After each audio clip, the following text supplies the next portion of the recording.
देखती रहना। अब क्या करें फादर? जान बचाने के लिए शुक्रिया मॉरिस।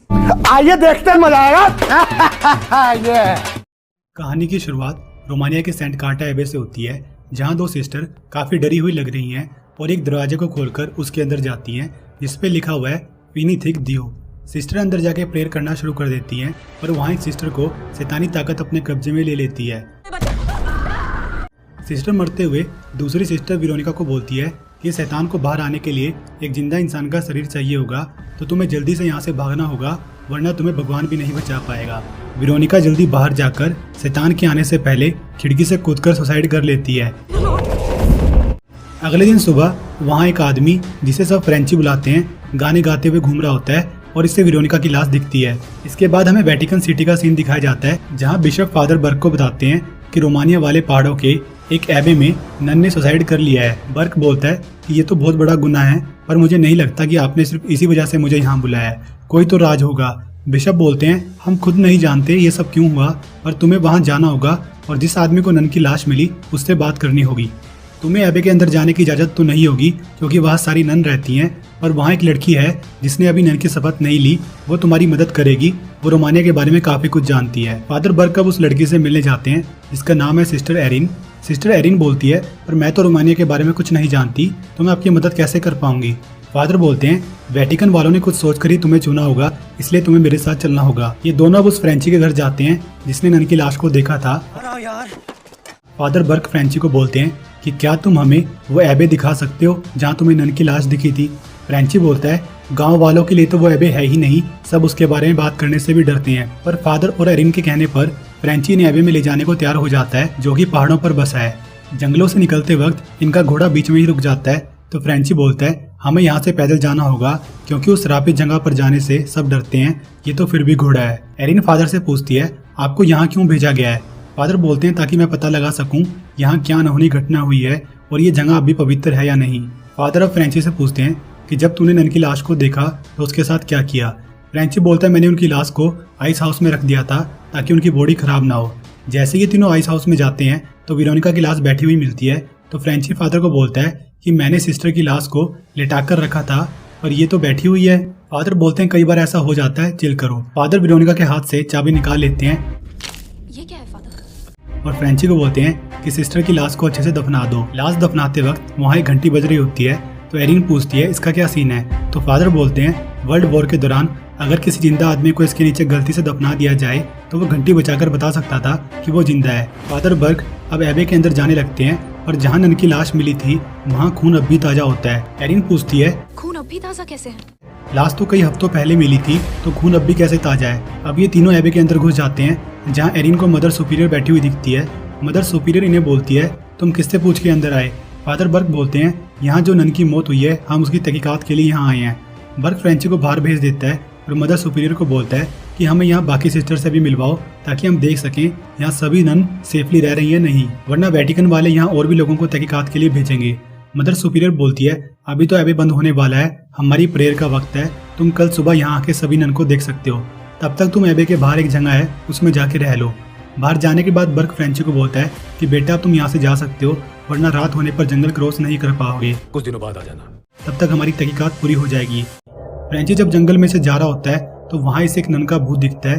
फ्रेंची उसके पीछे जाने लगता है, जहाँ ये नन फ्रेंची पर हमला कर देती है और फ्रेंची एक क्रॉस का साइन उठाकर वहाँ से भाग लेता है। और एरिन फादर को बता रही होती है कि उसे बचपन में कुछ अजीब चीजें दिखती थी, जिसके एंड में ये बोला जाता था कि मदर मैरी तुम्हें रास्ता दिखाएंगी। फादर एरिन को एक स्टोरी बताते हैं कि कुछ साल पहले एक डेनियल नाम के बच्चे को ऐसे ही कुछ दिक्कत थी, उसके अंदर एक बुरी आत्मा ने कब्जा कर लिया था। चर्च ने मुझे उस बच्चे को ठीक करने के लिए भेजा और आत्मा को निकालते वक्त वो बहुत बुरी तरह से जख्मी हो गया और कुछ दिनों बाद मर गया। मैं आज भी खुद को उस चीज का जिम्मेदार मानता हूँ। अब ये दोनों अपने अपने कमरे में सो जाते हैं और रात में अपने आप ही म्यूजिक बजना शुरू हो जाता है।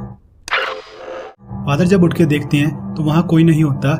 एरिन भी अपने कमरे में आराम से सो रही है, तभी वहाँ किसी के भागने की आवाज आती है। फादर उसका पीछा करते करते जंगल में पहुंच जाते हैं। फादर देखते हैं कि ये बच्चा तो डेनियल है।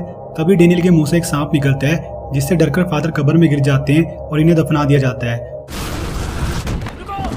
अब एरिन को भी अपने कमरे में कुछ आवाज सुनाई देती है और ये भी चेक करने के लिए इधर उधर घूमती है। एरिन को कुछ नन की प्रेयर करने की आवाज आती है। जब ये वहां जाकर देखती है तो इसके सामने मिरर में से एक भूतिया नन निकल आती है। एरिन डरकर बाहर भाग आती है। बाहर आने पर इसे घंटी बजने की आवाज आती है, जिसे फादर बर्क हेल्प मांगने के लिए बजा रहे होते हैं। एरिन फोकस करके फादर की कब्र ढूंढ लेती है, पर कब्र में फादर को फिर से डेनियल का भूत खींचने लग जाता है। एरिन जल्दी से फादर को बाहर निकालती है। फादर बोलते हैं यहाँ एक बहुत शक्तिशाली बुरी आत्मा है, जिसका जवाब हमें यहाँ पढ़ी किताबों से मिलेगा। सुबह होने के बाद बर्क और एरिन मदर सुपीरियर नन से मिलने जाते हैं, ताकि ये देख सकें बाकी नन ठीक है या नहीं। फादर बर्क एरिन को अंदर जाने के लिए बोलते हैं, क्योंकि फादर अंदर नहीं जा सकते। फादर एरिन को वो चाबी दे देते हैं जो इन्हें वेरोनिका की लाश से मिली थी। फादर एरिन को बोलते हैं इस चाबी के बारे में पता करने की कोशिश करना। एरिन अंदर जाके देखती है तो सिस्टर रूथ प्रेयर कर रही होती हैं। एरिन उन्हें जगाने की कोशिश करती है, पर तभी ओवाना एरिन को अपने साथ ले जाती है कि हम किसी को प्रेयर से जगा नहीं सकते। अब हमें फ्रेंची दिखाया जाता है, जो अपने एरिया में पहुंच चुका है। वहां जाकर उसे पता लगता है कि उनके एरिया के एक बंदे लुका की बेटी ने फांसी लगाकर सुसाइड कर लिया है, और बार वाले का कहना होता है ये सब उस एबे की शैतानी ताकत की वजह से हो रहा है। तुम जिन लोगों को वहां छोड़कर आए हो वो भी जिंदा नहीं बचने वाले। फादर बर्क किताबों में से उस शैतान के बारे में पढ़ लेते हैं, जिसे वलैक के नाम से बुलाया जाता है, यानी कि सांपों का बादशाह। और जिस दरवाजे के अंदर एरिन नन से मिलने गई थी वो खुद बंद होने लग जाता है, और चर्च के रूल के हिसाब से फादर भी दूसरी तरफ नहीं जा सकते। सिस्टर ओवाना एरिन को वेरोनिका की मौत के बारे में बता रही होती है, पर बाहर से बार बार एक नन इन्हें डिस्टर्ब करती है। तो ओवाना बोलती है हमें ये सब बातें बताने के लिए मना किया गया है। एरिन बोलती है क्या आप मुझे सैबे के इतिहास के बारे में बता सकती हैं। ओवाना बोलती है इसे 6वीं से 10वीं शताब्दी के बीच सेंट कार्टा के राजा ने बनवाया था। उसने काले जादुओं के बारे में किताबों के अंदर कई विधियां लिखी, जिसकी मदद से वो नर्क से बुरी शक्तियों को बुला सके, पर नर्क ने उसका ही फायदा उठाकर एक प्रवेश द्वार खुलवा लिया ताकि उसमें से एक शैतान बाहर आ सके। और तभी चर्च के लोगों ने वहां हमला कर दिया और एक पवित्र निशानी में से जीसस क्राइस्ट का खून उस द्वार में डालकर उसे बंद कर दिया। जिसके बाद चर्च ने इस जगह को एबे बना दिया, जिसमें हर रोज उस शैतान को काबू में रखने के लिए पूजा की जाती है। और वर्ल्ड वॉर के दौरान जो धमाके हुए उसने इस जगह को फिर से हिला दिया और वो नर्क का द्वार फिर से खुल गया। एरिन बोलती है कि मुझे यहाँ एक नन दिखी और वो बिल्कुल भी पवित्र नहीं लगती। ओवाना बोलती है मैंने भी उसे महल में घूमते देखा है, वो एक नापाक शक्ति है जिसका ताल्लुक मुझे नर्क वाले द्वार से लगता है। वो हमारी कमजोरी का इस्तेमाल करके हमारे साथ खेलती है। तभी पीछे से दूजी नन आके बोलती है कि एरिन तुम्हें यहाँ से जाना होगा, तुमने अभी तक नन की शपथ नहीं ली है। ओवाना बोलती है कि एबे के द्वार बंद हो चुके हैं, ये अभी नहीं जा सकती, इसे सुबह तक यही रहना होगा। ओवाना एरिन को रूम में छोड़ देती है, जहाँ एरिन ओवाना से चाबी के बारे में पूछती है, पर ओवाना बोलती है उसे इस बारे में कुछ नहीं पता। ओवाना बाहर से दरवाजे को बंद करके प्रेयर करने चली जाती है, और बाहर फादर बर्क को फिर से मदर सुपीरियर की आवाज आती है, जो बर्क को बोलती है तुम जो यहाँ ढूंढना चाहते हो वो नहीं मिलेगा, बहुत देर हो चुकी है। बर्क चाबी दिखाकर पूछता है ये किस चीज की चाबी है। मदर बोलती है अब इन सब का कोई फायदा नहीं, और एरिन भी कभी वापस नहीं लौटेगी। इतना बोल के ये मदर की मुंडी टूट जाती है। फादर बर्क जैसे इसका थोपड़ा देखते हैं ये तो बस एक कंकाल होता है और यहाँ से गायब हो जाता है। एरिन भी अपने रूम में सो रही होती है, पर इसे फिर से बुरे सपने आने शुरू हो जाते हैं। जैसे इसकी आंख खुलती है इसके रूम में एक नन प्रेयर कर रही होती है। एरिन उसके पास जाती है तो वो गायब हो लेती है। तभी इसके रूम का दरवाजा अपने आप खुलता है, जिसके बाहर से इसे कुछ आवाज आती है। एरिन को लगता है वो सिस्टर ओवाना की आवाज होगी, कि जैसे ही उसका पीछा करती है वो तो भूतिया नन होती है, जो इसे उस फिनीथिक दियो नाम के दरवाजे के पास ले जाती है, जहाँ भूतिया नन एरिन को चाबी के साथ ही अपनी तरफ खींचने की कोशिश करती है। एरिन वहाँ से भागने लगती है तो सिस्टर ओवाना इसे पकड़कर अपनी तरफ खींचती है और शांत रहने को कहती है। ओवाना बोलती है शैतान अब बहुत ताकतवर हो चुका है, जल्दी अपना सामान उठाओ और मुझे पूजा घर में मिलो, प्रेयर करने से ही हम बच सकते हैं। एरिन जब पूजा घर पहुंचती है तो वहाँ एक नन प्रेयर कर रही है और उसके साथ ही एक लाश भी पड़ी होती है। एरिन जब उसका थोपड़ा देखती है तो ये तो सिस्टर ओवाना निकलती है, जो कि मर चुकी है। फादर बर्क को भी बाहर फिर से डेनियल का भूत दिखने लगता है, जो कि वो भूतिया ननी है, और सिस्टर रूथ कुछ नन के साथ पूजा घर में आती है। ये एरिन को बोलती है कि भगवान की तरफ देखकर बस पूजा करती रहो, चाहे तुम्हें कुछ भी दिखे या सुने उस पर फोकस मत करना।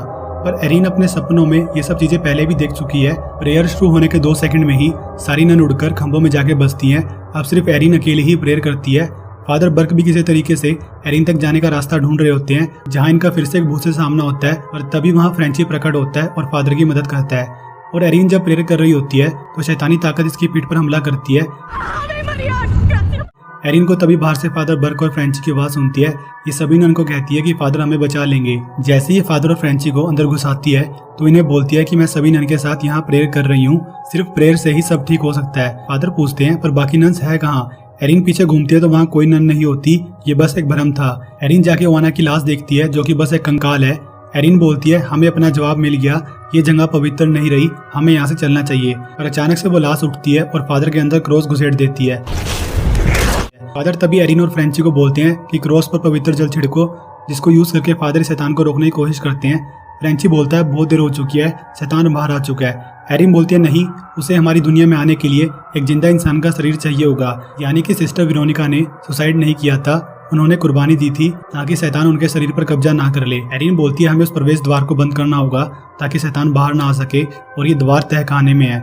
इसको बंद करने के लिए हमें पवित्र निशानी चाहिए जिसमें जीसस क्राइस्ट का खून है। फादर बोलते हैं पर यह पवित्र निशानी कहाँ मिलेगी। एरिन बोलती है मदर सुपीरियर की लाश हमें तहखाने में मिली थी, तो शायद वहीं हमें पवित्र निशानी मिल सकती है। पर वहां चलने से पहले मैं अपनी नन वाली शपथ पूरी करना चाहती हूँ। मैंने फैसला कर लिया है। शपथ लेने के बाद सभी सुरंग में निशानी ढूंढने चल पड़ते हैं। एरिन बोलती है कि इस चाबी से पवित्र निशानी को ढूंढने वाला रास्ता खुलेगा। फादर एरिन को बोलते हैं मदर मैरी हमें रास्ता दिखा रही हैं, हम सही जगह पर हैं। तभी इन्हें वहाँ एक दीवार दिखती है जिसमें ये चाबी घुसा के उसे खोलते हैं। वहाँ इन्हें पवित्र निशानी मिलती है जिसके अंदर जीसस के खून की कुछ बूंदें रखी हुई हैं। फादर पवित्र निशानी को एरिन के गले में पहना देते हैं और शैतान की तरफ बढ़ने लगते हैं। अब ये उसी फिनिथिक दियो वाले दरवाजे को खोलकर उसमें घुस जाते हैं, जिसके बाद इन्हें गॉड से हेल्प मिलना बंद हो जाएगी। अंदर जाने के बाद ये प्रवेश द्वार को ढूंढना शुरू करते हैं, जहाँ पर बहुत सारी भूतिया नन इन पर अटैक करती हैं। उसी बीच एरिन को प्रवेश द्वार दिखता है। जब ये उसके अंदर जाती है तो वहाँ बहुत सारी नन मुंह पर कपड़ा बांधकर प्रकट हो जाती हैं और ये दरवाजा अपने आप लॉक हो जाता है। फ्रेंची बाहर से गोली चलाकर दरवाजा तोड़कर अंदर आ जाता है, पर फ्रेंची को ये समझ नहीं आता कि इन सब में से अब एरिन कौन है, क्योंकि सबका मुंह ढका हुआ है। फ्रेंची की पूरी फटी पड़ी है, पर तभी एक सर्कल में इसे एरिन हवा में लटकी हुई दिखती है। जब फ्रेंची इसका मुंह खोलता है तो शैतानी नन ने एरिन की बॉडी पर कब्जा कर लिया होता है।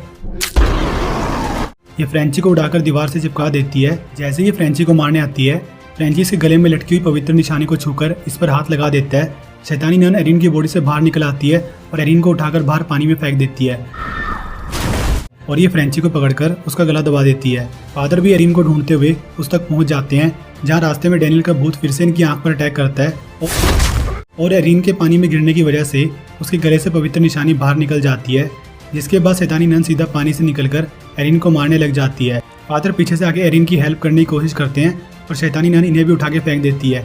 इसी बीच पवित्र निशानी एरिन के हाथ में लग जाती है, पर तब तक नन ने इसका गला दबाकर बेहोश कर दिया होता है। जैसे ही शैतानी नन पवित्र निशानी पकड़ती है, उसमें जीसस का खून नहीं होता। तभी एरिन जागती है और अपने मुंह से जीसस का खून शैतानी नन पर थूक देती है।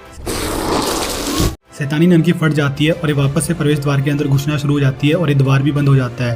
फ्रेंची तभी पानी में कूदकर एरिन की बॉडी को बाहर निकालता है और उसे जिंदा करने की ट्राई करता है। एरिन को होश आ जाता है और ये फ्रेंची को जान बचाने के लिए शुक्रिया बोलती है, जिसके बाद फादर बर्क की आंख पर पट्टी करी जाती है जहां सांप ने उन्हें डस लिया था। अब ये सभी सैबे से निकल लेते हैं। एरिन लास्ट टाइम सारी नन की कब्र के पास प्रेयर करती है और फ्रेंची को बोलती है कि अब ये जगह पवित्र हो चुकी है। पर जाते वक्त दिखाया जाता है कि फ्रेंची के नेक पर उल्टे क्रॉस का साइन बना हुआ है। अब 20 साल बाद हमें एक हस्बैंड वाइफ दिखाए जाते हैं जो सभी को बता रहे होते हैं कि शैतान को कैसे बॉडी से बाहर निकाला जाता है, जहाँ ये फ्रेंची का एग्जाम्पल भी दे रहे होते हैं कि कैसे उसकी बॉडी पे शैतान ने कब्जा कर लिया था, यानी कि वो शैतानी नन फ्रेंची की बॉडी में भी घुस चुकी थी। ठीक है भाई, मैं चलता हूँ। Okay bye. जय बाप्पा की, जय बाप्पा की। चलो रोम रोम।